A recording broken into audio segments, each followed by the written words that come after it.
पश्चिम बंगाल की राजनीति में अब खून और सियासत का कनेक्शन सबसे बड़ा मुद्दा बन चुका है। चंद्रनाथ रथ की मां ने सीधे तौर पर तृणमूल और ममता बनर्जी पर गंभीर आरोप लगाए हैं। उनका साफ तौर पे कहना है कि शुभेंदु अधिकारी ने ममता बनर्जी को हराया, इसीलिए बदले में उनके बेटे को निशाना बनाया गया है। वहीं बीजेपी इस हत्या को प्री प्लान्ड पॉलिटिकल मर्डर बता रही है। सियासत के इस खूनी खेल में अब एक मां का दर्द बन गया है सबसे बड़ा सवाल। क्या शुभेंदु अधिकारी की करीबी की हत्या सिर्फ मर्डर नहीं बल्कि राजनीतिक बदले की साजिश है? मध्यम ग्राम में शुभेंदु अधिकारी के करीबी और उनके निजी सहायक चंद्रनाथ रथ की हत्या ने पूरे राज्य की राजनीति को हिला कर रख दिया है। इस हत्याकांड के बाद पूरे इलाके में सनसनी फैल गई।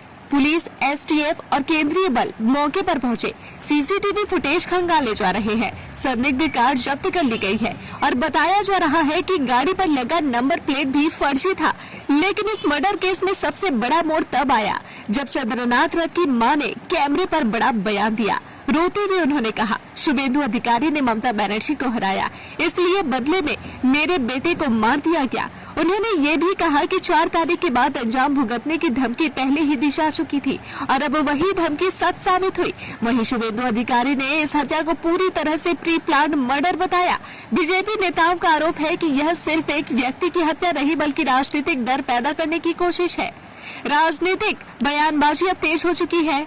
बीजेपी लगातार तृणमूल पर निशाना साध रही है, तो वहीं दूसरी तरफ तृणमूल इन आरोपों को सिरे से खारिज कर रही है। लेकिन सबसे बड़ा सवाल अब भी वही है, क्या चंद्रनाथ रथ की हत्या सिर्फ एक क्राइम है या फिर बंगाल की राजनीति में बदले और डर की नई कहानी लिखी जा रही है? फिलहाल एसआईटी जांच में जुटी है, कई टीमें लगातार छापेमारी कर रही है, लेकिन बंगाल की जनता अब सिर्फ एक जवाब चाहती है, आखिर चंद्रनाथ रथ के खून का जिम्मेदार कौन है? কি শাস্তি চাইছেন? আমি একজন মা, আমি চাইবো না তাদের ফাঁসি হোক, যাবজ্জীবন কারাদণ্ড চাইছি। আর চাইছি যে আমরা ভারতীয় জনতা পার্টি করি বলে আমরা আজকে ক্ষমতায় আসার জন্য আমাদের সভাপতি বিরোধী দলনেতা যখন বলছেন সুশৃঙ্খলভাবে থাকতে, তখন শাসক দলের যারা গরম গরম বক্তব্য দিয়েছিল যে 4 তারিখের পরে দিল্লির কোনো ভাব রক্ষা করতে পারবে না, সেটাই তারা দেখিয়ে দিল। আমি আজকে নতুন সরকার যে গঠন করবে তার কাছে ওটা নেব যে আমার ছেলের এই মৃত্যুর জন্য শাস্তিটুকু হয়। আমার ছেলে যদি অ্যাক্সিডেন্টে কোনো অঘটন ঘটতো, আমার মনে হয় এত কষ্ট হতো না। তাকে যেভাবে কষ্ট দিয়ে এতটাইরা মারলো, তৃণমূলেরই সাজানো গল্প।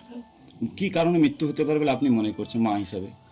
আমার মনে হয় ও এই ভোটের লড়াইতে ভবানীপুর, নন্দীগ্রাম, চণ্ডীপুর বিভিন্ন জায়গার দায়িত্বে ছিল, যার জন্য আমার মনে হয় ওর প্রতি টার্গেট ছিল তৃণমূলের, যে ওইখানে শুভেন্দু বাবু মমতাকে হারিয়েছে, যার জন্য আমার মনে হয় এই প্রতিশ্রুতি।